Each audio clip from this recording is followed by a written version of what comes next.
los que están. Eh,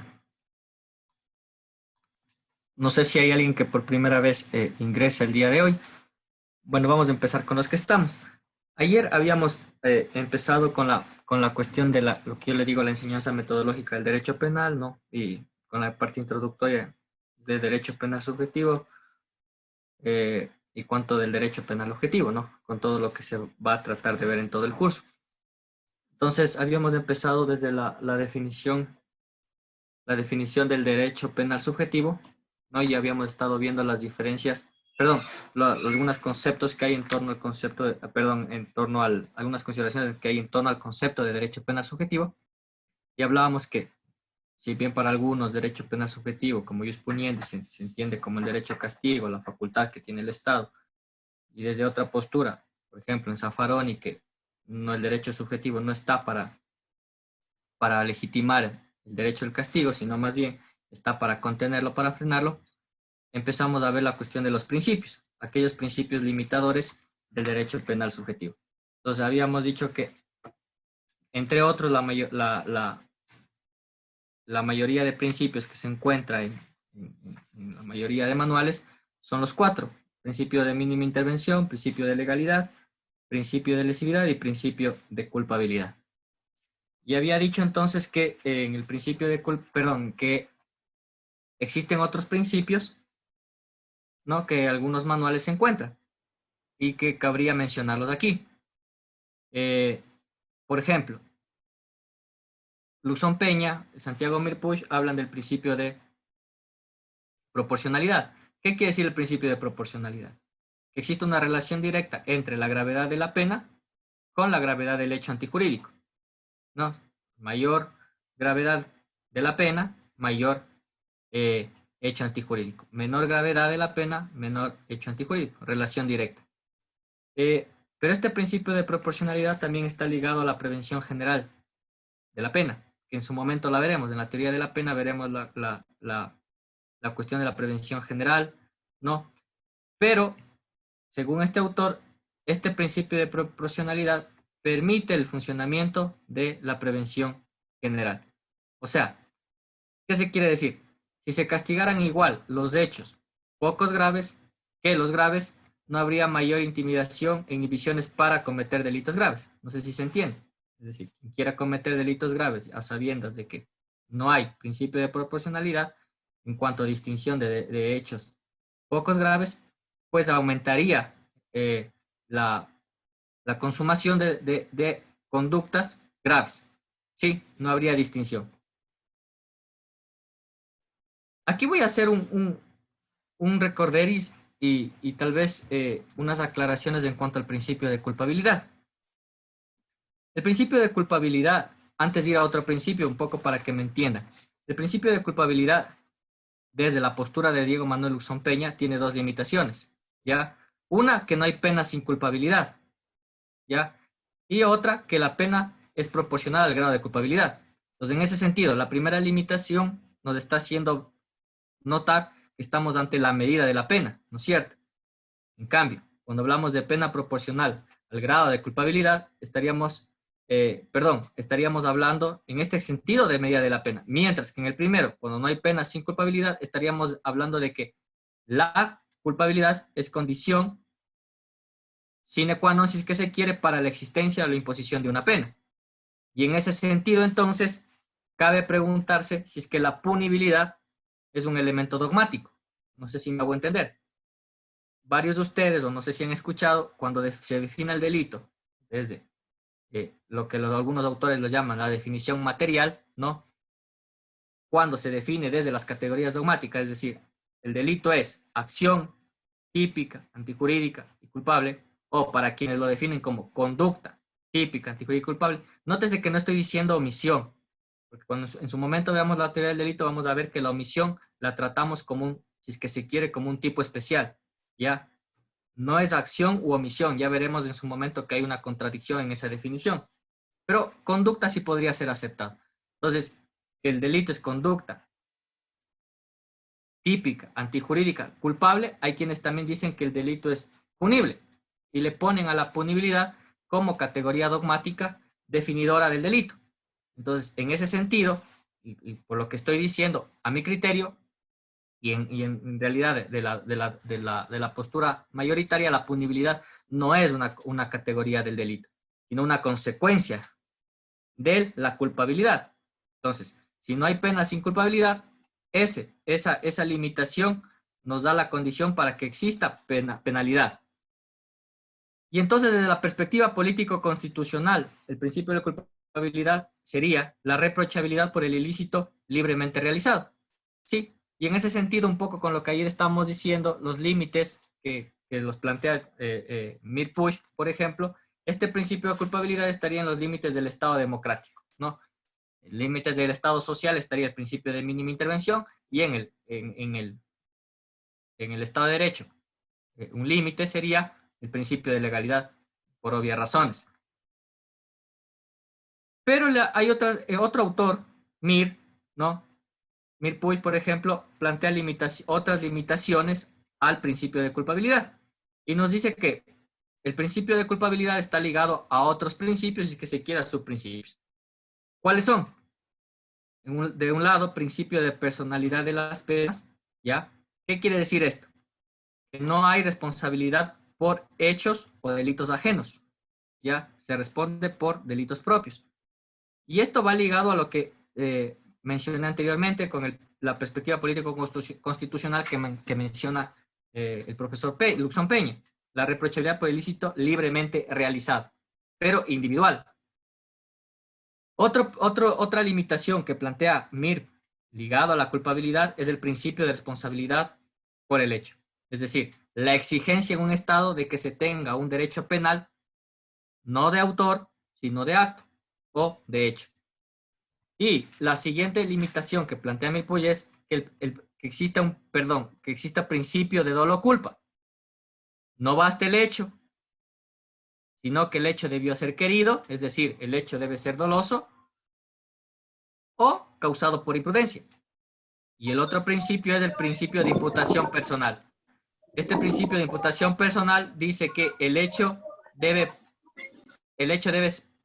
poder ser atribuido, ¿sí? Es decir, que el sujeto tenga las suficientes características psíquicas, ¿no? Para poder entender que su conducta es antijurídica. Bueno, aquí estamos ligados a la capacidad de culpabilidad.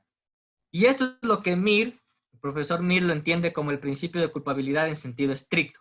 Ahora, no sé si alguien de ustedes ya, porque tal vez en cursos formales ya lo vieron, tal vez les choca cuando digo en el principio de culpabilidad está ligado un subprincipio que se llama el principio de dolo culpa, ¿no? Es decir, que el hecho necesariamente tiene que ser o doloso o culposo y o imprudente, ya. La cuestión de culpa o imprudencia es sinónimo. Y en su momento veremos si conviene usar imprudencia o si conviene usar culpa. Pero bueno, no sé si se dieron cuenta de algo. Nótese que estamos en el principio de culpabilidad y Mir plantea un subprincipio de dolo o culpa, ¿no? Y si estamos diciendo que la culpabilidad, el principio de culpabilidad también va ligado a la categoría dogmática, pues ahí hay una observación. No sé si me hago entender. ¿Dónde sistemáticamente se ubica el dolo y la culpa? Actualmente. O en la postura mayoritaria, porque existen todavía quienes mantienen la postura causalista, la ubicación sistemática del dolo y la culpa. En su momento lo vamos a ver también. Bueno, dolo y culpa sabemos que está en la categoría de la tipicidad, del tipo subjetivo, ¿ya? Y entonces aquí hay una como que contradicción, ¿no? Bueno, más que contradicción, luego Luxón Peña, por ejemplo, aclarará esto que no solo es propio de Mir Puig, sino de otros autores, que le dan un concepto amplio, es decir, no restringido al concepto de culpabilidad. Es decir, que sí, entienden ellos que la culpabilidad se entendería, valga la redundancia, que es un hecho que tiene que ser necesariamente doloso o imprudente, ¿ya? Luzón Peña dice que esto no es correcto. Esto es correcto para quienes mantienen o pueden defender todavía una posición sistemática del dolo y la culpa en la culpabilidad. Pero no sería correcto hablar para quienes, desde la evolución histórica se entiende y entendemos que el dolo y la culpa ya no están en la culpabilidad, ¿no? Sino que son elementos del tipo, y en este caso del tipo subjetivo, constitutivos en general de la tipicidad. Y entonces se habla de otro principio, que es el principio de responsabilidad subjetiva, que va en contra, obviamente, del principio de responsabilidad objetiva, para el cual solo importaba el hecho, el resultado, ¿ya? Entonces, este principio de responsabilidad subjetiva justamente es lo que Santiago Mirpuch liga al principio de culpabilidad en sentido estricto, ¿ya? En sentido restringido sería principio de responsabilidad subjetiva. Es decir, no puede haber pena sin dolo ni imprudencia. Y justamente esta concepción o este principio, entender así, es coherente con la ubicación sistemática del dolo y la culpa. Luego también nos habla Luzón Peña de otro principio que sería el principio de responsabilidad personal. Miren ustedes que este principio también Santiago Mirpuch lo pone o lo liga directamente con el principio de culpabilidad.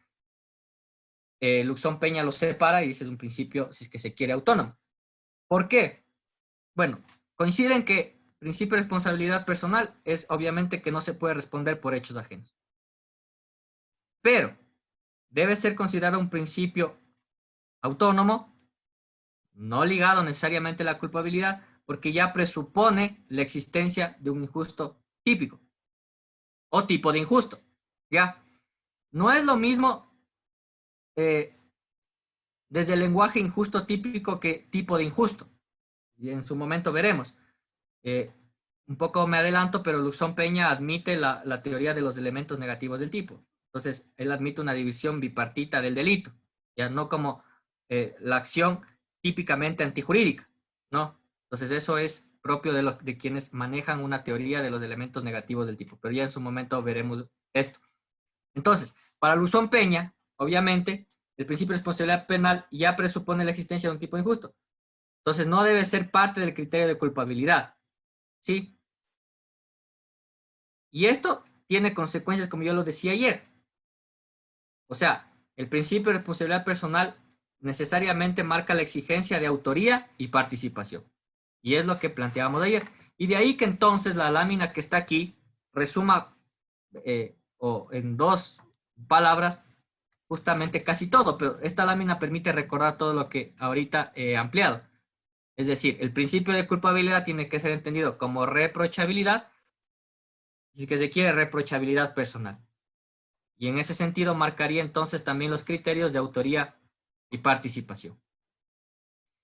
Otro principio que está en varios libros es el principio non bis in idem o ne bis in idem, ¿ya?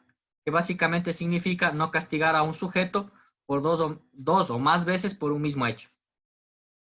Castigar dos veces significa obviamente imponer doble penalidad, ¿no es cierto? De ahí entonces que este principio del non bis in idem tenga relación directa con el principio de legalidad y consecuentemente también con la tipicidad. ¿Ya? Sobre el non bis in idem o ne bis in idem se ha escrito bastante, hay bastante material bibliográfico que imposible tratarlo aquí, pero básicamente gira en torno a esto. Las obras que yo he visto son obras de autores españoles, citan bastante y rica jurisprudencia, incluso del Tribunal Constitucional, ¿no? Y hacen un análisis en cuanto a responsabilidades administrativas versus responsabilidades penales, la cuestión de cómo se configuraría este doble juzgamiento y su enfoque desde el derecho penal e incluso, su relación o su posible relación con el principio de culpabilidad. Les planteo como ya lectura autónoma, porque como digo, es un tema largo, básicamente a tres autores que tienen obras justamente solo sobre el non bis in idem. Mercedes Pérez Manzano, Joan Queralt y Jacobo López Barja de Quiroga. A Jacobo López Barja de Quiroga en su momento lo vamos a topar en otra obra que es Autoría y Participación, pero recomendaría que también se pueda revisar la obra del non bis in idem. Si es que alguien tiene interés, porque de hecho esta lectura no está en el drive que se les ha dado como material, podría escribir al grupo y también puede ser que vea cuál de los tres materiales es más digerible y se los pase. Bueno, con estas aclaraciones respecto al principio de culpabilidad y de estos otros principios que estarían en la doctrina penal, se acabaría la primera parte del derecho penal subjetivo. ¿Qué hemos visto a lo largo de toda como término común a lo largo de toda la exposición del ius puniendi? O sea, del principio de legalidad, del principio de mínima intervención o extrema ratio, del principio de culpabilidad, del principio de lesividad. ¿Qué es lo que hay en común? ¿No? Dice, en común, en general, nos dice que la justificación de la existencia del derecho penal está solo para proteger bienes jurídicos, ¿no? Pero muchas veces este término ya lo estamos dando por sentado, no hemos visto su evolución histórica, me refiero al bien jurídico, y el día de hoy vamos a tratar de hacer un barrido histórico respecto de las teorías del bien jurídico. Las teorías o la teoría del bien jurídico. Los penalistas, los juristas, los estudiantes a estos temas ya los dan por sentado, por preexistentes, y en ese sentido no se topa el desarrollo histórico conceptual del bien jurídico y se da por sentado que sí, que el derecho penal defiende bienes jurídicos, desde una postura incluso acrítica. ¿Qué es el bien jurídico? Bueno, el bien jurídico a manera de introducción designa el objeto protegido por el sistema penal, ¿no es cierto?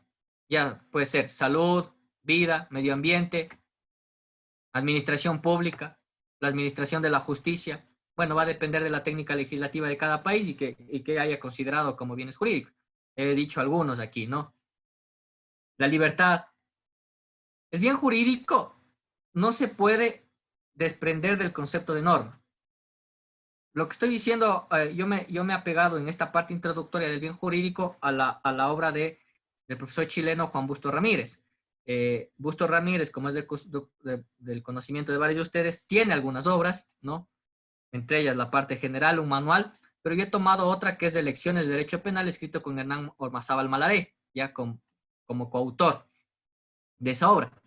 Y en la lección 6, justamente, igual, si es que alguien desea que esa lección 6 se la pase, escribe por interno y para que tengan el material y vean de dónde se ha sacado esta introducción. Entonces, el maestro chileno plantea esto, que el bien jurídico no puede ser, o es un concepto inseparable de la norma.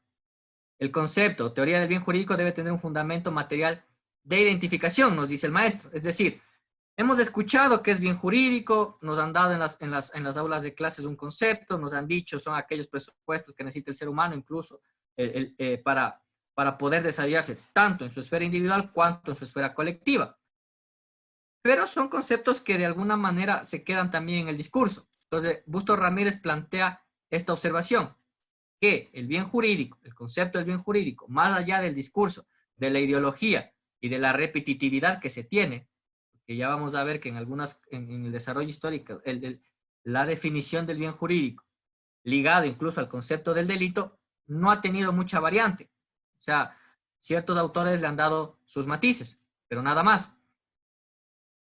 Entonces hay que encontrarle un concepto, tal vez yo diría real, como dice el maestro, material, que fundamente una definición.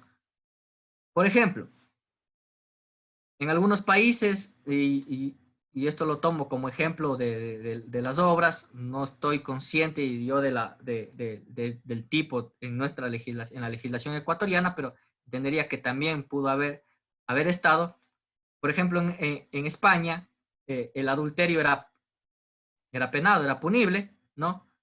Y se decía, pues, que era punible porque si es que el hombre, y miren ustedes si es que el hombre encontraba a su mujer con otro hombre, se configuraba el adulterio, porque el bien jurídico que subyacía era la identidad de la familia. Pero claro, después con las luchas incluso del movimiento feminista, las luchas de las mujeres en general, se llegó a zanjar esta cuestión y se llegó a concluir que la cuestión de verlo así a los hechos concretos era una cuestión de discriminación hacia la mujer, ¿no es cierto? Creaba esa desigualdad entre hombre y mujer, porque miren ustedes que la norma planteaba que si el hombre encontraba a la mujer, ¿no? esa posición incluso de poder. Y en ese sentido, pues plantea Bustos que debe haber un concepto material, porque ¿qué nos explica entonces? Que se haya pasado de tener un bien jurídico, supuestamente, que era la identidad de la familia, a concluir después que lo que se tiene es discriminación, no un bien jurídico, y por tanto la intervención del derecho penal no está legitimada, no está justificada. Bustos plantea que en un Estado social, democrático y de derecho, el bien jurídico tiene que tener su origen en la base social, es decir, en las relaciones sociales. En otras palabras, el bien jurídico es producto de procesos interactivos de la base social. ¿A qué me hago referencia? ¿A qué hago referencia con esto? A que que el concepto de bien jurídico tiene un carácter dinámico. Es decir, e incluso estaría sujeto a discusiones democráticas. ¿Ya? Y de ahí que se justifica entonces lo anterior. La lucha en este caso de las mujeres, permitió que se deje de perseguir una conducta que claramente no era protectora de bienes jurídicos, sino que era discriminatoria. ¿Cuál es la fuente de la lesión del bien jurídico? ¿Cualquier hecho? La respuesta es que no. La fuente de la lesión está solo en comportamientos humanos. La lesión se verá en cuanto a la lesión se verá en cuanto al bien jurídico, ¿ya? Yo ahí digo, ahí se tiene un concepto bastante normativo, para que se entienda, con la vida. Si una persona va caminando por la calle y le cae un rayo, ¿hay o no una afectación a la vida? Pues es evidente que sí, la vida tiene una afectación, pero ¿desde qué punto valorativo hay una afectación a la vida? Pues si es que se quiere es una afectación desde el punto de vista biológico. La vida, la muerte, son parte de la concepción biológica, ¿no? De un ciclo de vida, y pues se entendería que ahí no hay un bien jurídico.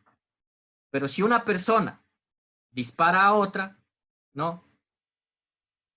Estaríamos diciendo que desde la valoración jurídica, ¿ya? Esa lesión ha causado un daño a un bien jurídico, un bien tutelado por el derecho penal. Y entonces, en ese sentido, yo planteo que existe, pues, como tal, en el bien jurídico, una concepción normativa. Yo también entendería que la cuestión del bien jurídico es una concepción normativa, pero obviamente, la concepción normativa no es una concepción tampoco preexistente. ¿A qué quiero llegar?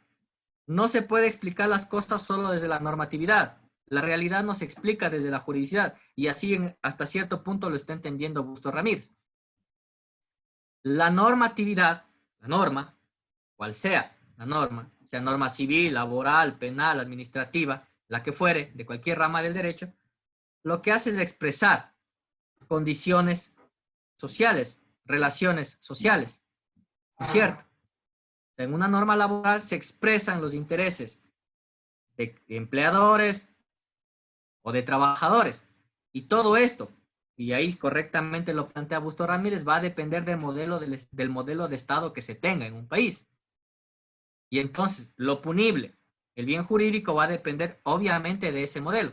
Y en ese sentido, yo considero que el concepto del bien jurídico, desde una perspectiva normativa, cierto es así, también, también tiene un carácter o un cierto grado de imposición, ¿verdad? Es propio del carácter normativo, ¿ya? Y entonces al bien jurídico se lo debe conceptualizar, o se deben conceptualizar los bienes jurídicos como relaciones sociales concretas. El concepto de bien jurídico va ligado a la transformación social y al entendimiento racional de otros conceptos, ¿ya? Así estaríamos evitando la discriminación, entre otras cosas, por ejemplo. Es decir, debe necesariamente la legislación, en este caso la legislación penal, ver otros factores, ¿no? Eso sí, no se puede negar el carácter normativo, pero si digo que la norma es una expresión de algo, de relaciones sociales, ha de ser entonces, ha de tener que ver la legislatura estas relaciones sociales. Y ahí caemos en otro tema, en el que tal vez ahorita no tope mucho, tal vez sí, si es que hablo de las fuentes del derecho penal, pero el tema de las fuentes del derecho en general, ¿no es cierto? Todos sabemos la clasificación de las fuentes históricas, fuentes materiales y las fuentes formales. Por lo general, muchos solo entendemos o memorizamos las fuentes formales, que desde la teoría se nos han dado, ley, costumbre, jurisprudencia y doctrina, ¿ya? Fuentes históricas tal vez, y a las fuentes materiales como que no se las toma muy en cuenta. Y más bien, desde la definición de fuente directa y fuente indirecta, esas fuentes indirectas, las que la doctrina las llama indirectas, que en la realidad son las directas, ¿no? Aquellos fenómenos sociales, económicos, políticos, ¿no es cierto? Son en realidad los que se van a expresar en estas fuentes formales, en la ley, sobre todo en la ley, y entonces ha de tener que verse esto.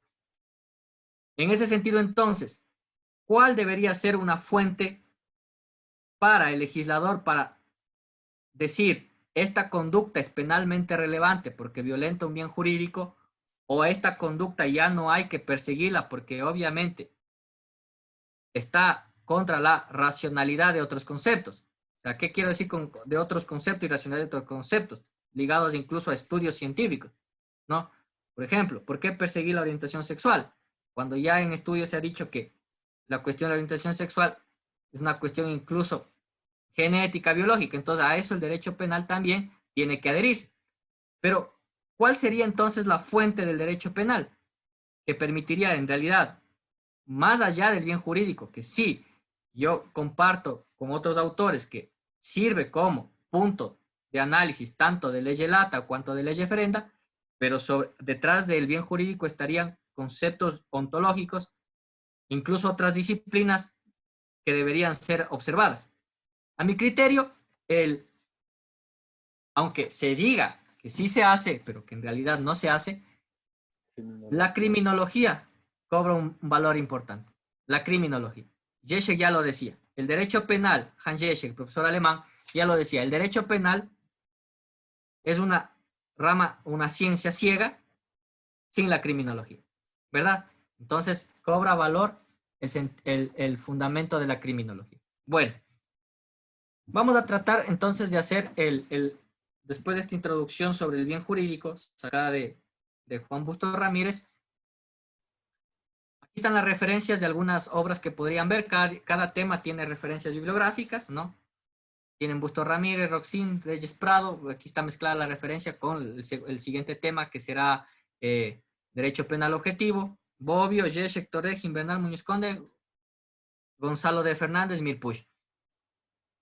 Vamos a ver el bien jurídico desde una evolución histórica. O sea, vamos a hacer el barrido de... Disculpe, ¿Sí? disculpe que le interrumpo. Le hago una preguntita. Usted acabó de decir, dice, para decir que una conducta es penalmente relevante se debe considerar la fuente del derecho penal que sirve como referencia. Y en este caso dice es la criminología. Pero hace un rato nos refirió que las fuentes del derecho son las históricas, las materiales y las formales. La criminología, ¿en cuál de estas tres fuentes está inmersa? No, es que la criminología como fuente formal no va a ser, nunca. O sea, Pero fuentes material sí. formales, las fuentes materiales directas son aquellas que refieren a los órganos que crean las normas, ¿no es cierto?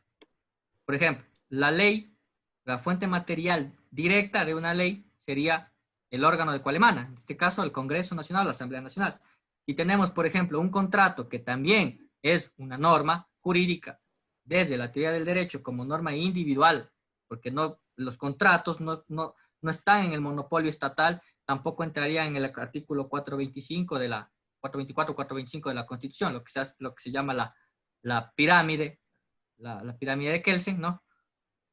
Pero, ¿cuál sería la fuente del contrato? Pues del acuerdo de las partes, ¿no es cierto? Si tenemos una ordenanza, la fuente material directa, desde la teoría, porque así la definen los estudios a la fuente material directa, sería pues el órgano legislativo en el caso del municipio, los consejos, ¿no es cierto? Que son quienes tienen la potestad normativa. ¿Ya? Pero las fuentes indirectas, que la doctrina las denomina indirectas, dice son aquellos fenómenos políticos, sociales, culturales, ¿ya? Y esas fuentes son llamadas indirectas, cuando en la realidad estas fuentes deberían ser consideradas directas. ¿Por qué? Porque al menos desde mi postura, si la norma por sí sola no es nada, sino que expresa algo, entonces estos fenómenos, estos cambios sociales, culturales, económicos incluso, se estarían expresando en la norma.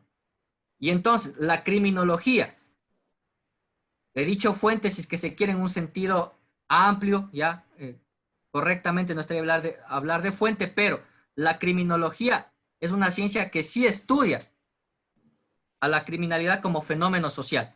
Y en ese sentido, entonces se constituiría como una fuente que debería ser vista, ¿no? Los estudios criminológicos, entender por qué, por ejemplo, la delincuencia juvenil, por qué ha crecido en tal sector, por qué en otro sector es menor, por qué los Ah, Nos homicidios falta. en Quito, me invento, pero no tengo datos a la mano, son mayores o menores que en la ciudad de Guayaquil o viceversa. Entonces, a eso debería el derecho penal apegarse para poder, de alguna manera, establecer qué bien jurídico va a tener y obviamente va a expresar en la normativa penal. No sé si me hago entender. sí, sí, muchas gracias. Ya, entonces el bien jurídico, desde la evolución histórica, aquí he puesto a los máximos representantes de la teoría del bien jurídico. No, digo máximos representantes porque con ellos se marca un antes y un después en cuanto a la conceptualización del bien jurídico, ¿ya? Feuerbach, por ejemplo, hablaba de la teoría de los derechos subjetivos, ¿ya? Birnbaum es quien acuña, si es que se quiere, la teoría ya del bien jurídico, lo que se entenderá como bien jurídico. Luego vendrá Binding y ya veremos también otros autores.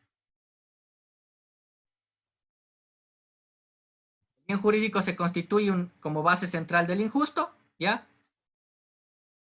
Lo que en el bien jurídico, en el concepto del bien jurídico, lo que se trata de buscar, y en este sentido lo que decía anteriormente como introducción, y Busto Ramírez también lo plantea, tenemos que encontrar de un lado cuál es su sustrato material, o sea, tratar, y tal vez esto no lo logremos hacer aquí, tal vez no sé si alguien en el Ecuador lo ha hecho, ojalá alguien lo haga en un futuro, pero esto sería lo ideal, buscar en realidad la materialidad del bien jurídico, no, porque es importante, hemos dicho, el bien jurídico, si es que se constituye como base central del injusto, es un punto de análisis tanto de ley lata como de ley ferenda, y entonces permite criminalizar lo que deba criminalizarse desde un sentido racional en función de un Estado democrático y ya no perseguir ciertas acciones que no deben ser consideradas ya punibles o que tal vez se puedan sancionar desde otra óptica, pero ya no desde el derecho penal. O sea, recordemos, ¿no? La sanción no es solo propia del derecho penal. La sanción es propia de todo derecho. O sea, el supuesto de hecho, la consecuencia jurídica, ¿no? Y la sanción como consecuencia jurídica es propia de la teoría de la norma en general, no de la norma en particular, de la norma penal. Lo mismo, el concepto de norma primaria, de norma secundaria, nos viene desde Kelsen, ¿ya? Y entonces, de un lado hay que buscar cuál es la auténtica materialidad y de tratar de definir de alguna manera si es que qué mismo es un bien jurídico. Son cosas, son situaciones, son intereses, son estados. ¿Qué son? Como lo digo, los penalistas, los juristas ya lo han dado por sentado al tema, zanjado, y ya no se ve mucho material bibliográfico ni monográfico respecto del tema. Y de otro lado, ¿qué funciones tiene el bien jurídico? Si tiene función crítica, si tiene una función en verdad limitadora, si tiene una función de garantía, si tiene una función sistemática, tiene todas. De hecho, hemos escuchado que el bien jurídico tiene todas estas funciones, ¿cierto? La damos por sentado. O sea, función crítica, obviamente, porque permite este análisis de ley lata y ley ferenda. Y si es que adoptamos la postura que plantea Juan Bustos, el bien jurídico es dinámico, porque la sociedad es dinámica. Limitador, del bien jurídico se desprende la mayoría de principios. De igual manera, como garantía, tiene la misma, es que se quiere una relación. Y sistemática, ¿por qué? Porque del bien jurídico depende el catálogo de delitos, ¿no? O sea, del análisis del bien jurídico se ha establecido, dependiendo de cada ordenamiento jurídico, su catálogo de delitos, es decir, la parte especial, que conocemos como parte especial. Los delitos contra la vida, delitos contra la administración pública, delitos contra el medio ambiente, delitos contra la administración de justicia, ¿no es cierto? Delitos contra el honor, delitos contra la libertad, ¿ya?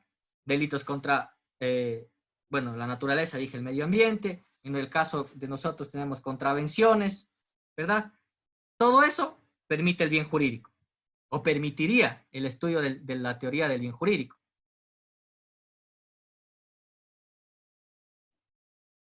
Feuerbach se constituye como el punto central de partida de la teoría, no precisamente de los bienes jurídicos, pero bueno, desde su teoría de los derechos subjetivos, ¿ya? Feuerbach pertenece a la línea del pensamiento del iluminismo, el contrato social, ¿no? Y él define al delito como lesión de un derecho subjetivo ajeno. Es decir, el delito ofende al Estado. Y en ese sentido nos está diciendo entonces que a quien le corresponde plantear que ha de entenderse por un bien jurídico es al Estado. Y en eso creo que no hay discusión. O sea, el principio de reserva de ley eh, dice que solo por ley se ha de tipificar los delitos. Entonces eso le corresponde a una función del Estado, pero es el Estado en sí. Para Feuerbach, el Estado es el garante de las condiciones para la vida en común. El término alemán es este, y que se traduce justamente con Birnbaum, desde una postura liberal, como bien jurídico. Con Birnbaum empieza el concepto de bien jurídico. El delito para Birnbaum es una lesión de un bien, no de un derecho. Bueno, criticando a la postura de Feuerbach. Los bienes jurídicos son preexistentes al derecho. Miren ustedes cómo nos movemos en una línea. Si bien es cierto, se han dado funciones al bien jurídico, vivir en comunidad, e incluso que debe ser garantizada esa convivencia armónica por el Estado, seguimos en una postura ideal que no la define materialmente al bien jurídico, ¿verdad? Y entonces él plantea que son preexistentes al derecho. Yo diría, desde una postura incluso desde la teoría del derecho, jus naturalista. Los bienes jurídicos son preexistentes entonces a la ley penal. Luego vendrá Binding. Binding es una postura positivista, ¿ya?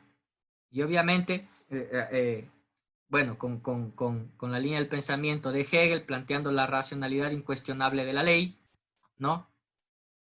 Y de ahí que, por ejemplo, Jiménez de Azúa también en su momento justificará el por qué a la dogmática penal se la llama así, dogmática, por el dogma de la ley, ¿ya? Él plantea que el delito es una contravención de la norma imperativa que fundamente deberes de actuar y de omitir y también configura la lesión al derecho subjetivo del Estado. El bien jurídico se haya conformado por todo aquello que el legislador encuentra valioso para el desarrollo de la vida comunitaria en la que está interesado el Estado. Miren ustedes que, y en esa misma línea de Hegel, ¿no? Binding no se aparta y plantea que entonces el Estado sigue siendo ese paladín, pues, de la ética. Que el Estado busca la convivencia armónica y social. Eso ya debe ser superado, creo yo, ¿no? Debemos tener también una postura crítica respecto de cuál es el papel, y está siendo, al menos en el caso ecuatoriano, el papel del Estado, ha sido el papel del Estado. ¿Qué es la norma jurídica para Binding? Es regla de obediencia, ¿ya? Si se lesiona, se vuelve, obviamente, desobediencia.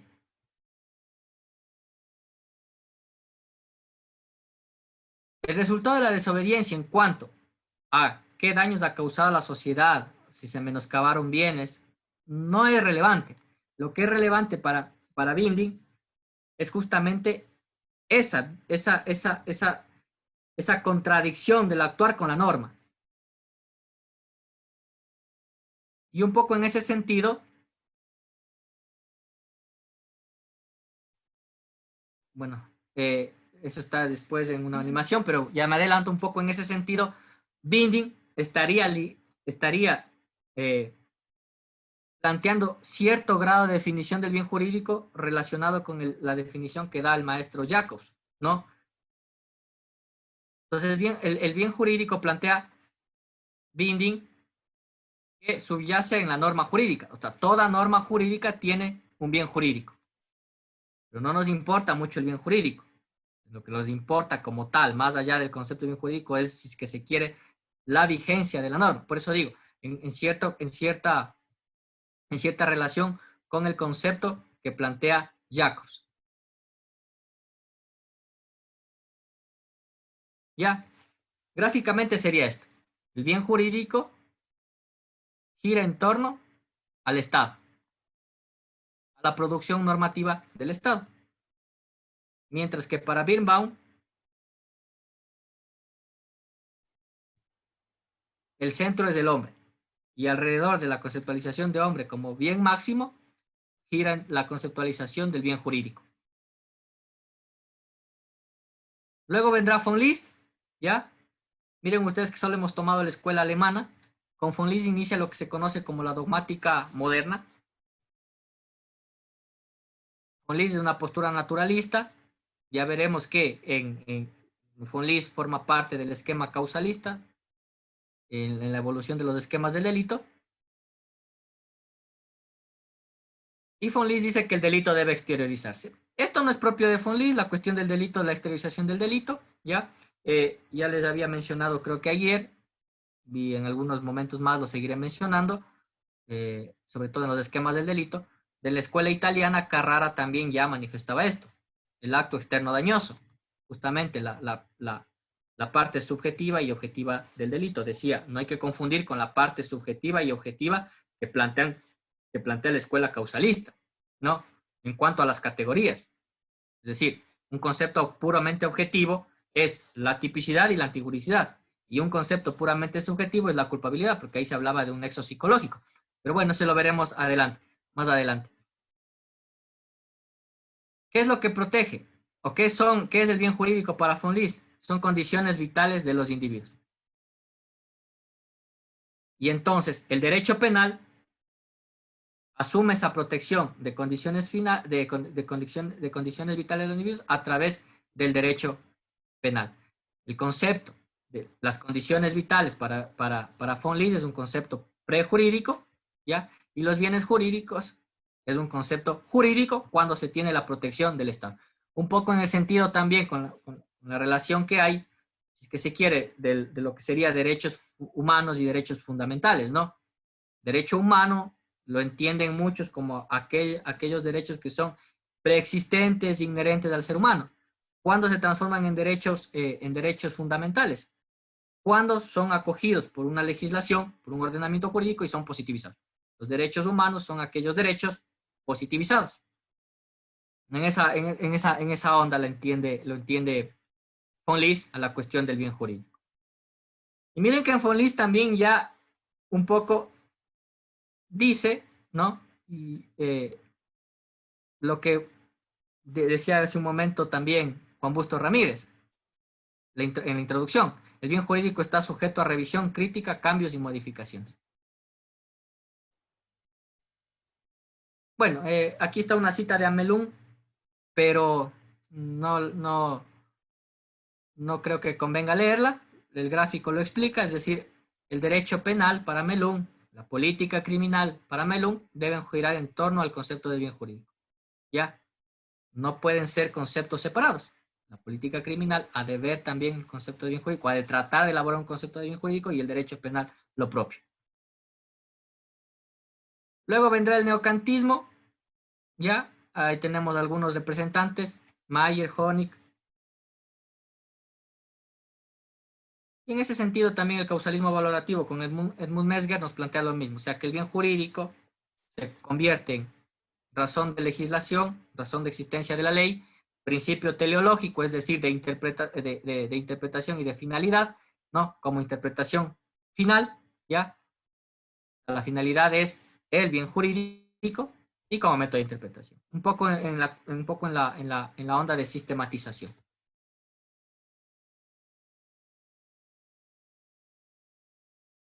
Betzel, por su parte, bueno, Betzel es, ya cuando veamos los esquemas del delito, vamos a ver que Betzel está en la escuela finalista, ¿no? Sobre todo con el concepto de acción. Betzel es de la escuela de Bonn, ¿ya? Él basa justamente la teoría la acción en un concepto ontológico natural, de ahí su teoría de la acción. Para Betzel, el bien jurídico es un bien vital que debe ser protegido jurídicamente y está en función de la vida social. Incide en ella y de ella recibe consecuencias. Lo mismo que la anterior lámina, en ese sentido no se aparta, es decir, la realidad social determinará el concepto del bien jurídico. Para Betzel, el bien jurídico puede ser una situación o un estado. Prima facie se presenta en diversas formas. Puede ser objeto, ideal, objeto real, relación vital, relación jurídica, conducta, pero conceptualmente él admite, no lo está admitiendo aquí expresamente, yo lo interpretaría así, admite un concepto también normativo, en cierto sentido, del bien jurídico. Ojo, estoy diciendo del bien jurídico porque obviamente respecto del concepto de acción, el concepto de acción, Betzel no lo estudia desde un concepto normativo, ya, lo estudia desde un concepto justamente ontológico. Betzel fue profesor de también, además de Derecho Penal en Bonn, fue profesor de Filosofía del Derecho. De hecho, hay una obra de Betzel de la Introducción a la Filosofía del Derecho, y en ese sentido, él plantea un concepto de acción no solo para el derecho penal, sino un concepto de acción en general, un concepto filosófico de acción. Pero para Betzel, conceptualmente es todo estado social deseable que el derecho quiere resguardar de lesión. ¿Cómo lo puede resguardar el derecho a aquellas formas, ya sean reales, relaciones ideales, vitales, relaciones jurídicas, conductas, o situaciones o estados? ¿Cómo las puede resguardar el derecho? No tiene otra manera que resguardarlas jurídicamente, pues, expresándose en normas. Por eso digo que no expresamente lo dice, pero yo lo entendería así. Luego las teorías constitucionales. Es decir, el bien jurídico, el concepto de bien jurídico no puede quedarse solo en un concepto propio del derecho penal, sino que si es que estamos en un Estado social, democrático, de derecho, constitucional de derecho, como dicen algunos, ya, pues el bien jurídico tiene que ser elevado a rango constitucional. Y justamente, el bien jurídico, el centro será los derechos fundamentales y el bien jurídico girará en torno a estos derechos fundamentales. ¿Ya? Algo que me olvidé de mencionar justamente en los principios, y no sé si cabría ahorita, bueno, ya he pasado las láminas, pero quería hacer mención a por qué la importancia de estudiar los principios, ¿no? Tal vez suene irrelevante la cosa para algunos, para otros no, pero ¿por qué estudiar principios? ¿Por qué siempre empezamos estudiando principios en toda rama del derecho? Pues más allá de la distinción conceptual, ¿no? Que ahora se ha dado entre principios, reglas, ¿no? En esa categorización de norma jurídica, que se entiende que las normas jurídicas no solo son reglas, sino también son principios, ¿ya? Y que estructuralmente también tendrían una distinción, ¿verdad? Pues la regla como tal tiene a la regla como tal se la puede entender como ese juicio hipotético, ¿ya? Y que tiene una estructura establecida, un supuesto de hecho, una cópula, dicen algunos, y una consecuencia jurídica. Mientras, y por eso se les llama también normas hipotéticas, mientras que estas normas que las conocemos como principios son de carácter más bien más general, ¿no? En el sentido estructural, y en ese sentido, Nino, por ejemplo, las denomina normas téticas, ¿ya? Carecen justamente del supuesto de hecho. Desde Alexi, por ejemplo, los principios son entendidos como mandatos de optimización, ¿no? y mandato de optimización nos deja ver dos cosas. La primera, que son mandatos imperativos, ¿verdad? ¿Y por qué de optimización? Es la funcionalidad en cambio del principio respecto a la funcionalidad. Porque permite que el ordenamiento jurídico vaya en función de los principios, de aquellos principios que se han planteado, ya sea principios constitucionales en general o principios que se tengan incluso establecidos por cada rama del derecho. Y los principios es importante estudiarlos en cada rama del derecho porque justamente permiten diferenciar una rama del derecho de otra, ¿verdad? Sería absurdo, por ejemplo, alegar principio de continuidad o principio de la primacía de la realidad en el derecho civil, ¿no es cierto? O en el derecho penal. Sería absurdo alegar aquel principio general, que es principio general del derecho y que está recogido en las normas civiles, en el Código Civil, ese principio que dice que el desconocimiento de la norma no exime de responsabilidad. Sería absurdo llevarlo ese principio al derecho penal. Pues, ¿por qué? Pues porque claramente se estaría desconociendo algo elemental en el derecho penal, que justamente es la teoría del error, y más concretamente el error de prohibición, ¿no? Entonces, los principios son aquellos que de alguna manera naturalizan, ¿ya? Le dan su naturaleza a cada rama del derecho, ¿verdad? Bueno, eso era un poco para ir regresar a la importancia de los principios. Roxin, desde la escuela postfinalista o funcionalista también, como algunos lo llaman,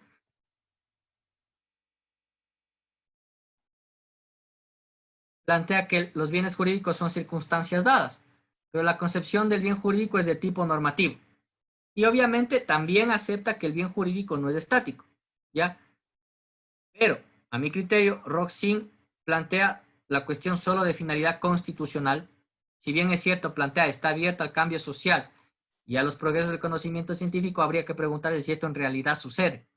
Y también si Roxin no estaría cayendo en cuestiones puramente románticas, ¿ya? Es en realidad, la pregunta sería, ¿la producción legislativa en materia penal está en realidad yendo de la mano del desarrollo científico? Y entonces ahí volvemos a la cuestión y a la importancia de las otras ciencias. Y en el caso particular, la importancia de la criminología, que a mi criterio nos arrojaría datos justamente reales, ¿no? Sobre la criminalidad. Y bueno, el funcionalismo de Jacobs. El funcionalismo de Jacobs, cuando digo el funcionalismo de Jacobs, y en el tema del bien jurídico me refiero a ver la definición de Jacobs. ¿Cuál es la definición de Jacobs respecto del bien jurídico? ¿Qué es lo que importa, según este autor, al derecho penal? ¿Hay protección de bienes jurídicos o lo que importa es, según este autor, la vigencia de la norma? Y en ese sentido también el rol que juega el sujeto frente a la norma. O sea, porque si alguien violenta la norma, no está violentando necesariamente bienes jurídicos, a decir de este autor, sino que estaría incluso desvaneciendo la expectativa que los otros tienen respecto del rol que yo cumplo en la sociedad o de mi papel en la sociedad. ¿Ya? Es decir, el juez que comete prevaricato no está violentando el bien jurídico de la administración de justicia o está prevaricando como tal. Para este autor, el juez que comete prevaricato lo que está haciendo es alejarse de su rol de juez que se le da incluso por mandato de una norma. Y esta teoría de Jacobs, en cuanto incluso a los funcionarios públicos, a la administración pública, tiene consecuencias en otros temas. El tema, por ejemplo, de la autoría y la participación y cómo este autor concibe la teoría, perdón, sería teoría de los delitos de infracción de deber. Bueno, pero que en su momento, cuando competa, lo hablaremos. También, respecto de este tema, Jacobs se lo puede encontrar en su parte general, en su tratado, o en una obra que él también tiene, justamente y es un artículo pequeño, que es igual, alguien quisiera, tienen interés, escriban al grupo interno mandando un mensaje, por favor, enviar las lecturas que se mencionaron en las clases, yo seleccionaría algunas, Jacobs tiene un artículo pequeñito que se titula ¿Qué protege el derecho penal? Justamente, ¿qué es lo que protege el derecho penal? Y ahí en pocas páginas trata de él aclarar su teoría.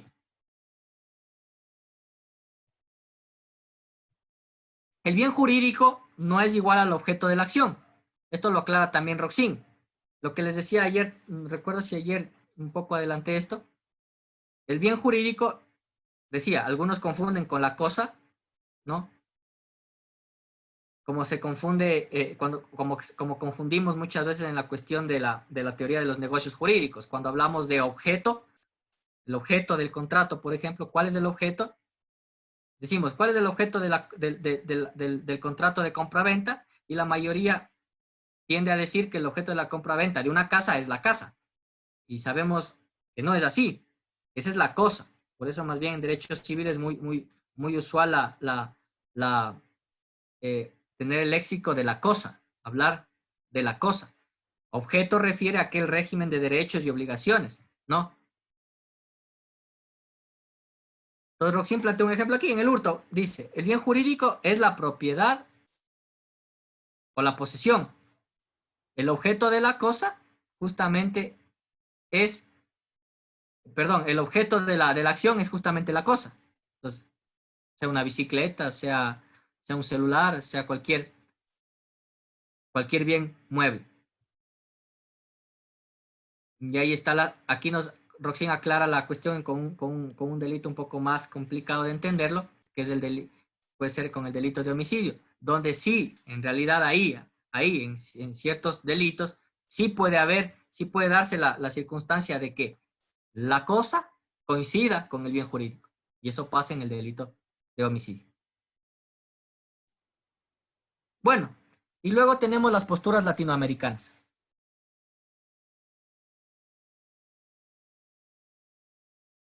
Lastimosamente, y lo digo porque, como mencioné hace un momento, respecto del tema del bien jurídico, ya lo han dado por zanjado todos, juristas, estudiantes, ¿no? Profesores, abogados en el libre ejercicio también, y el tema ya no se lo topa.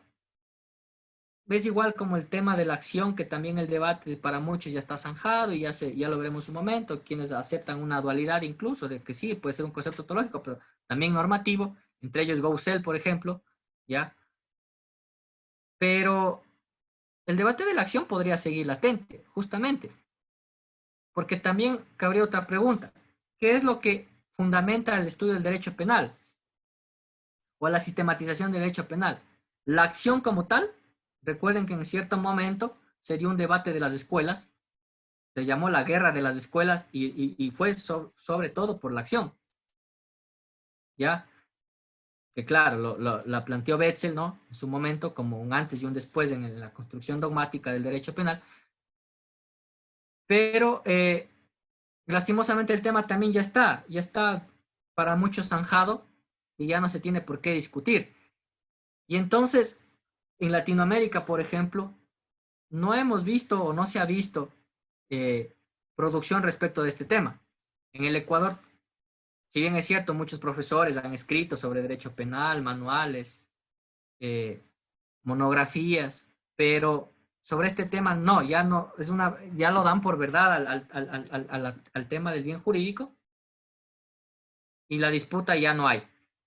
Son pocos los latinoamericanos y lastimosamente de la parte de bien al sur de América del Sur. Es decir, han sido pocos profesores y que incluso no latinoamericanos per se, o sea, porque así es que quiere iberoamericanos. Sí, nacidos en Latinoamérica, pero que la mayoría de su vida profesional y académica también la han hecho en Europa. O sea, el caso, por ejemplo, y que aquí lo vamos a ver, el caso, por ejemplo, de Bacigalupo, el caso de Juan Busto. Bacigalupo es magistrado del tribunal, de un tribunal en España, no sé si el Tribunal Supremo. Juan Busto Ramírez también ha hecho su vida en España. Y el que nos queda, Zaffaroni, que son quienes de alguna manera se han preocupado por tratar de dar otra óptica con sus matices al concepto de bien jurídico. Pero de ahí no hemos escuchado en Latinoamérica más obras. No sé si alguien tiene conocimiento de eso y tal vez me pueda en ese sentido contradecir y plantear que sí, estás equivocado, sí hay estas obras escritas recientemente de tales autores y de tales países latinoamericanos. La verdad es que yo no he escuchado. Las obras que se tiene sobre el bien jurídico, completas solo sobre el bien jurídico, y que yo he visto dos, la una es española, y le corresponde a Miguel Polaino Navarrete, ¿ya? De, padre de Miguel Polaino Orts.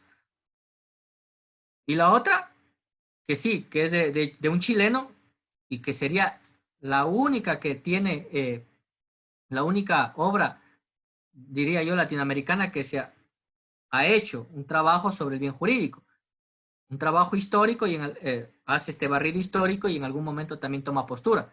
Y me estoy refiriendo a Hernán Ormazábal Malaré, pero de ahí no hemos encontrado más.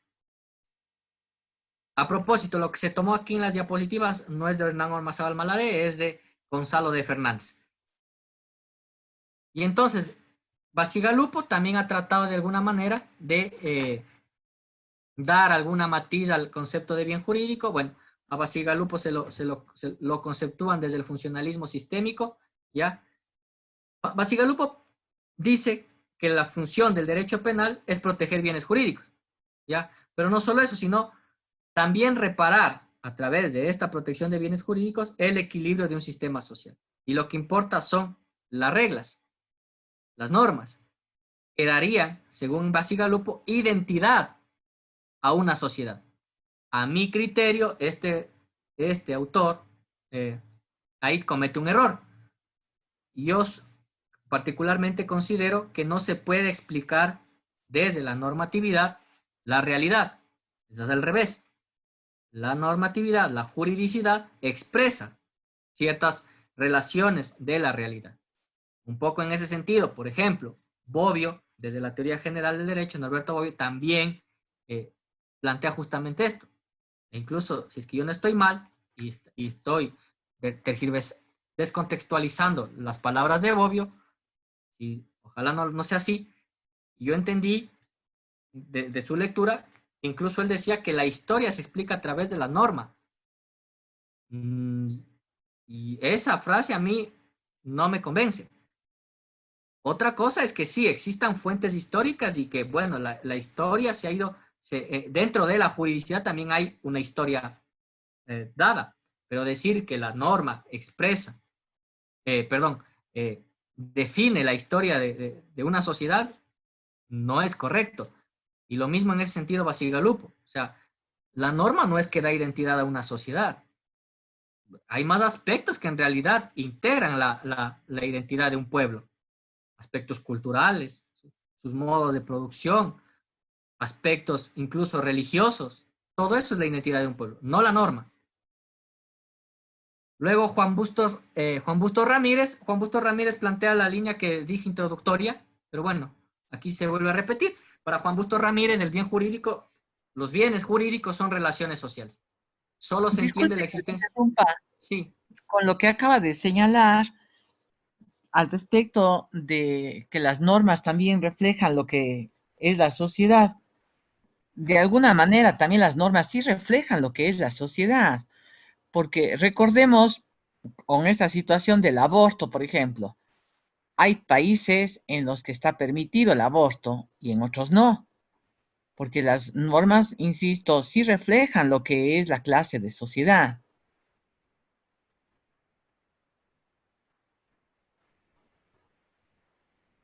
pero no, pero yo lo que planteo es que no se puede explicar la realidad social, o no se puede explicar, por ejemplo, la historia desde las normas.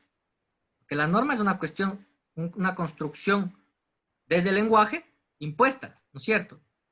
Sí, Entonces, claro, o sea, pero la cosa es al revés, más. Sí, pues, o sea, en la cuestión del aborto se impuso los intereses de quienes quisieron, de quienes plantean ese interés de que no se haya dado paso, por ejemplo, al Código de la Salud, ¿no es cierto? Que fue sí, vetado completamente. Pero por eso, sí. pero la lógica está al revés más bien. O sea, la norma está expresando ahí ese interés de no dar paso a eso, y que no ha visto la lucha de las mujeres y que no hace un análisis incluso, no toma conceptos científicos sobre lo que se puede entender por aborto, y más aún, se hizo a un lado, se echó abajo incluso la posibilidad de aborto en casos de violación, que era justamente por lo que se luchaba, ¿verdad? E incluso para evitar la revictimización, sobre todo incluso de embarazos de niñas, de madres niñas, ¿verdad? Pero entonces, a mi criterio, la lógica está al revés. O sea, se impone, la norma expresa, pero no se puede decir que la norma explica la realidad. Eso me parece a mí no, que no cabe. Pero si tiene otra apreciación, pues sí, hágala saber también.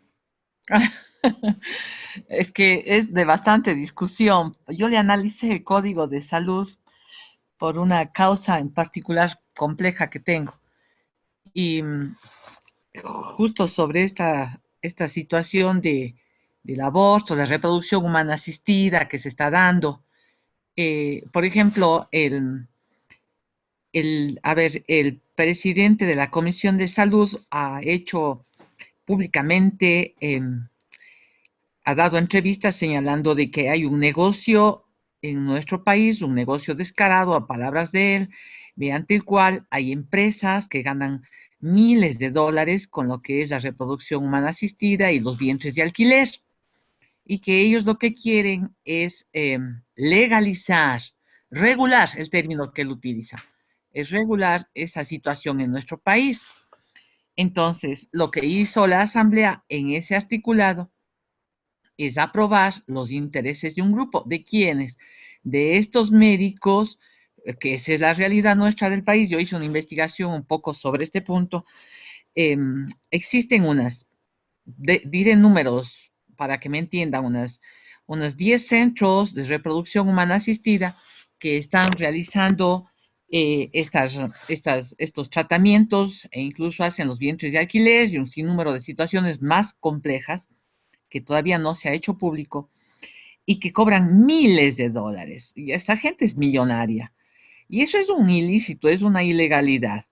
Entonces, si es un ilícito, no se debería permitir en el país y no hacerse sordos, ciegos y mudos, perdónenme que me exprese de esa manera para que me entiendan, y los de la Asamblea crear una norma para regular ese enriquecimiento que están haciendo, cuando deberían ser más frontales y prohibir.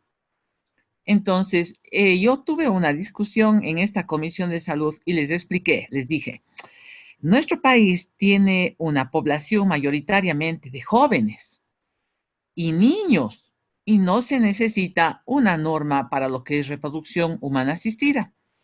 Entonces, en Argentina, en España es diferente. Ahí hay una población sobre todo de gente vieja. No hay jóvenes, hay poquísimos niños, hay mucho control de natalidad. Ellos necesitan lo que serían estas técnicas de reproducción para tener una población joven, etcétera. Entonces, y ellos tienen regulado justamente por esta situación social. En nuestro país, en cambio, no. Entonces, no pueden crearse una norma para regular un acto ilícito que están cometiendo en nuestro país. Entonces, sí deberíamos, analizando lo que usted expone sobre las normas, eh, analizar cuál es la situación social con un principio de objetividad. ¿Qué es lo que necesita nuestra sociedad? Y en base a eso, crear las normas en la Constitución, que sería a través de los derechos fundamentales, que de alguna manera el bien jurídico está íntimamente vinculado con lo que son los derechos constitucionales.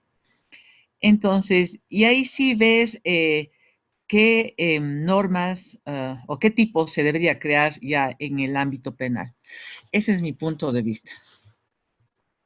Muchas gracias. No, pero sí, entonces estamos más bien en la misma línea. O sea, yo he planteado eso, o sea, que la norma, usted ha dicho que se impuso en el veto, por ejemplo, ahí se expresó un interés de ciertos grupos, ¿cierto? Ya, pues y en ese sentido, entonces, justamente, la norma es una imposición, primero es una imposición, y imposición que viene desde el poder estatal, pero que refleja justamente, como yo decía, relaciones, relaciones de intereses económicas, políticas, sociales. Pero decir que la norma determina la realidad, eso es un error. Eso es un error, o sea, a nadie se le ocurre eso, ¿verdad? Por eso justamente el derecho se enmarca en el campo, pues del deber ser, no del ser, ¿ya? Entonces, bueno, Busto Ramírez plantea que el bien jurídico, los bienes jurídicos son relaciones sociales y que más bien expresan momentos históricos que son captados por el derecho. Es lo que exponía al inicio como introducción. Tomé a Busto Ramírez como introducción. Y el bien jurídico en ese sentido no es estático. El bien jurídico, el concepto de bien jurídico tiene que ser dinámico. Y eso en función incluso del Estado democrático, incluso con la participación de los actores sociales. Y justamente a eso deberíamos llegar. La legislatura, no sabemos si es que en realidad, cuando en su momento se expidió el Código Orgánico Integral Penal o con las reformas que se dieron, en realidad sí, se hizo un análisis real, objetivo, sobre qué debería ya no estar criminalizado y qué también sí debe estar criminalizado, porque el hecho no es solo descriminalizar, sino también podía criminalizarse ciertas conductas que, pero desde con un fundamento objetivo del bien jurídico, puedan ser punibles. E incluso desde el principio de proporcionalidad, aumentar o disminuir penas. No sabemos si es que eso se dio.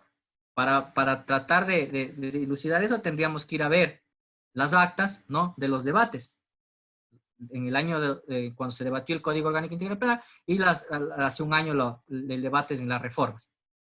Pero bueno, yo me apego un poco a esa línea de Bustos, o sea, que el derecho penal, la legislación, no puede quedarse en el romanticismo de decir, sí, el bien jurídico nos sirve de análisis de ley lata, de ley ferenda, pero bueno, ese análisis de ley lata, ese análisis de ley ferenda tiene que expresarse, pues tiene que visibilizarse y sobre todo dar apertura a los actores sociales, a la sociedad también para que de alguna manera, también con criterios científicos, con criterios objetivos, pueda decir tales acciones ya no deben ser punibles.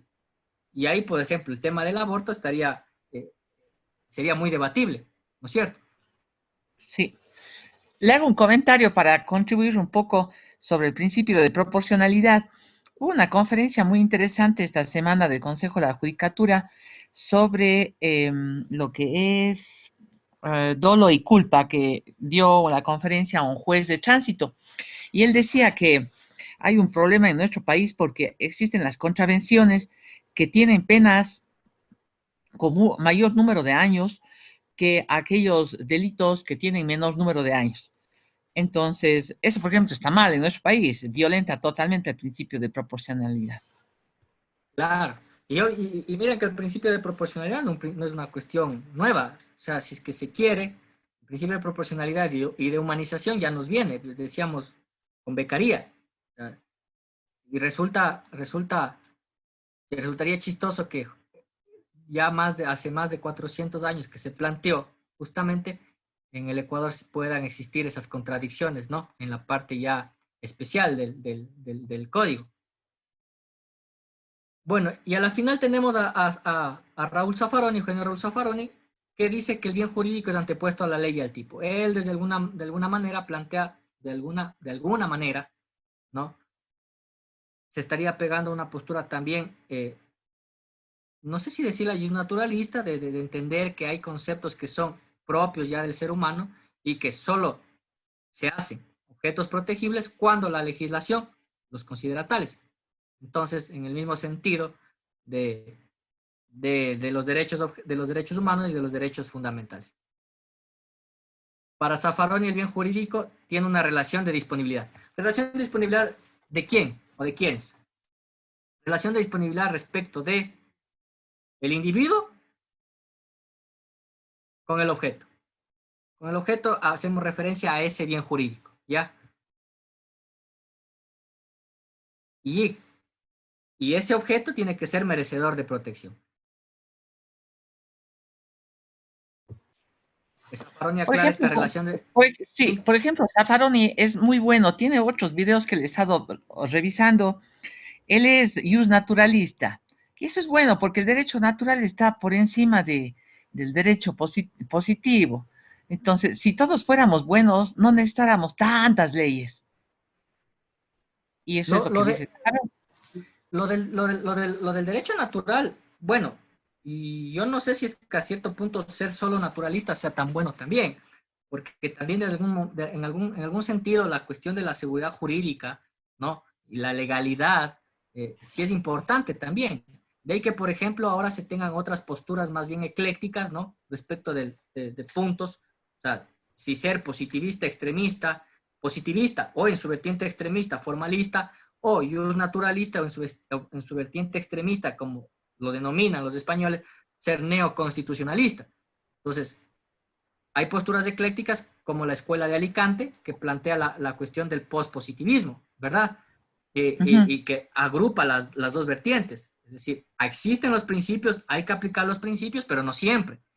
Los principios se deben aplicar con cuidado. Y cuando la regla es clara, la regla en sentido ya estricto, la norma jurídica en sentido amplio es clara, pues no hay por qué aplicar principios. Y ahí estamos también en un régimen positivista, que no es malo tampoco. Eso hay que seguirlo trabajando y eso ya es tarea de la filosofía del derecho y de la teoría general del derecho. Pero yo sí concuerdo en que tampoco, bien lo ha dicho usted, no se puede bajar sin argumentos al pensamiento naturalista. Los naturalistas tienen bases sólidas también respecto de la teoría del derecho. Lastimosamente, y en el Ecuador, por ejemplo, todos nos definimos, incluso en las aulas de clase, muchos docentes se definen como positivistas, ¿no? Dicen, no, yo soy positivista. Y si uno les pregunta, ¿y por qué es positivista? Pues porque dice, porque yo obedezco al texto de la ley. Por eso somos positivistas. Eso es reducir a la concepción positivista, porque como saben los que están aquí, o sabe usted, el positivismo no es solo el positivismo kelseniano. El positivismo tiene una evolución también histórica, teórica, ¿no es cierto? O sea, el positivismo con Kelsen, el positivismo con Hart, el positivismo con Dworkin, ¿no es cierto? En Argentina, Boluygin creo que es, a Carrió, por ejemplo, ¿verdad? ¿Quién más puedo tomar? Bobbio, positivista normativista en la escuela italiana, Ferrajoli. Entonces, bueno, soy positivista, pero ¿de cuál vertiente? Eso también hay que aclarar. Y el naturalismo no está del todo ya en desuso. Hay una obra que no es pues de la época de Santo Tomás de Aquino, que son naturalistas, eh, ¿no es cierto? Tenemos la obra, por ejemplo, de John Finnis, que es una obra relativamente actual, y es una obra que se la lee bastante en los países de, de los sistemas, del sistema de la common law, ¿ya? Los anglosajones. Entonces no hay por qué tampoco, claro, desmerecer al naturalismo. Es un tema que está ahí todavía latente, cierto es. Y entonces en ese sentido, Zaffaroni plantea que la relación de disponibilidad, esta relación entre individuo y objeto, está en función de la libertad y la autorrealización. Es decir, tengo merecimiento yo así lo entiendo, de protección de un bien jurídico, siempre y cuando yo tenga esa relación de disponibilidad con ese bien jurídico. Si es que no cabe esa relación de disponibilidad, pues no habría una necesidad de protección, por tanto, de intervención punitiva. Entonces, otra vez el principio de mínima intervención. Bueno, esta es la evolución histórica que yo digo, me parece interesante tratarla, saber, ¿no? Que el bien jurídico no ha estado ahí, no es un concepto que está porque nos han dicho en una aula de clases, sino que es un concepto que se ha venido tratando de trabajarlo desde el inicio de la dogmática moderna, ¿ya? Sobre todo con la influencia alemana. Y que en el sentido, y que en el contexto latinoamericano, pues han sido pocos los exponentes que han tratado el tema con algunas matices. Y en ese sentido es un tema que todavía debería ser debatido, pues, porque sí es justamente es aquel punto que marcaría en este caso, la tipificación, ¿no es cierto?, de los delitos. Creo que hasta ahí llegaríamos con el día de hoy, y creo que ha acabado justo con la planificación, el tema del bien jurídico. El día de, el día de, el viernes de la otra semana, ya entraríamos a revisar el tema del derecho penal objetivo, justamente con estos tópicos, la norma jurídica en general versus la norma jurídico penal. Si es que alguien tiene alguna pregunta o algún punto de debate, alguna aclaración, si no, pues ya dejaría de compartir la pantalla.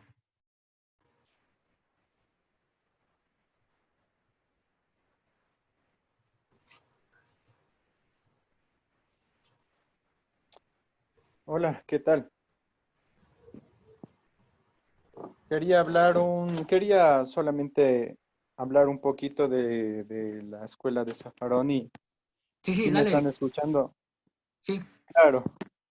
Zaffaroni de por sí no es en sí naturalista, ¿no? Sino que él más bien tiene una postura abolicionista, pero que en un punto sí se relaciona con el naturalismo. ¿En qué sentido? En el sentido en el que él se vincula hacia la protección de los individuos ante la arbitrariedad posible del poder punitivo del Estado. ¿Y a qué me hago énfasis con esto? A los derechos humanos. Cuando hablamos de derechos humanos también vamos a hablar sobre derechos fundamentales, los cuales son considerados también ius cogens por el derecho internacional público. Y el ius cogens, como también se tiene conocimiento, parte de la costumbre internacional, y las bases filosóficas de esta son naturalistas, ¿no? De aquellas pautas, normas, reglas que no necesariamente han estado escritas para que se cumplan con normalidad y de esta forma hablar de una especie de convivencia, ¿no? Por medio del cumplimiento de estas normas naturales, ¿no? Claro que referente a todo esto puede haber muchas discusiones, pero Zaffaroni por esto no se le considera como tal y es naturalista, pero sí su escuela, digo, su corriente más bien abolicionista también tiene ciertos indicios naturalistas, ¿no? Entonces es esta cuestión la que quería comentar. gracias, Eric. Sí, efectivamente, Eric es uno de los estudiantes que se ha dedicado también a seguir a Zaffaroni.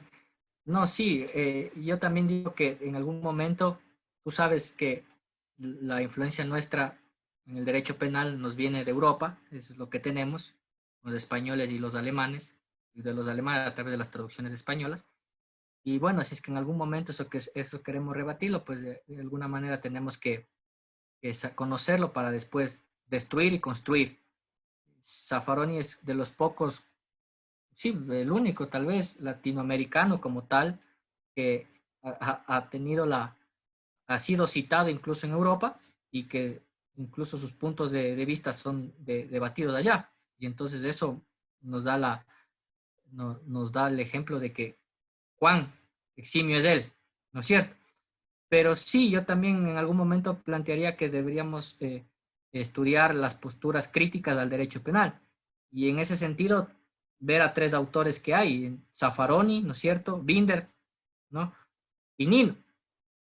Coincidentemente, los tres son argentinos. Bueno, eh, hasta aquí quedaríamos el día de hoy.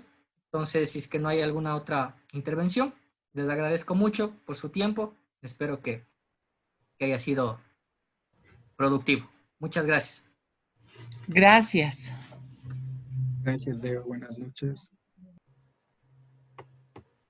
Gracias a todos, buenas noches. Buenas Gracias. noches.